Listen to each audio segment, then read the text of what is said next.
Favoriser la persévérance scolaire et la réussite des étudiants issus des communautés autochtones, c'est la mission que s'est donnée l'Institut national des mines avec la création de son guide d'accompagnement de formation professionnelle. On veut vraiment donner des outils, des guides, des façons de faire aux enseignants pour qu'ils puissent adapter leur formation, leur façon d'enseigner pour s'adapter culturellement aux Premières Nations et Inuits. Jusqu'à présent, aucun matériel didactique ne permettait aux enseignants de soutenir les élèves autochtones dans leur parcours de formation professionnelle. C'est pourquoi les deux autrices ont tenu à élaborer de réelles pistes d'action basées sur la sensibilité culturelle. Ce qu'on observe, c'est qu'il y a vraiment des particularités et des spécificités qui est propre premièrement à chaque élève, mais qui est aussi propre là, à leur particularité culturelle.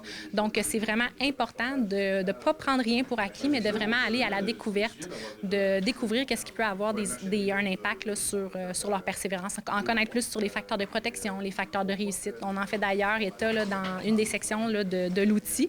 Puis ensuite, c'est de vraiment s'interroger puis en apprendre plus pour voir quelle stratégie on peut mettre en place là, pour pouvoir les contourner, là, ces facteurs de risque, là, finalement. Attirer davantage d'élèves en formation minière est aussi un autre objectif du guide d'accompagnement. Nous avons quand même plusieurs étudiants des Premières Nations et Inuits à travers le Québec dans les formations minières et ça va permettre, comme je disais tout à l'heure, de la réussite scolaire, la persévérance pour une diplomation, pour que ces gens-là, en bout de ligne, puissent travailler dans le secteur minier. Selon le directeur du Centre régional d'éducation des adultes Créa-Kitiamik, situé à Val-d'Or, ce sera un outil de plus pour rendre les formations plus inclusives. L'outil, comme tel, va nous permettre beaucoup de créer des partenariats avec les autres centres de formation professionnelle du secteur et aussi de un peu reviser nos pratiques, de se remettre en question puis d'améliorer nos façons de faire. Selon l'Institut national des mines, le guide pourrait possiblement être utilisé dans d'autres secteurs scolaires, comme dans les écoles primaires ou secondaires.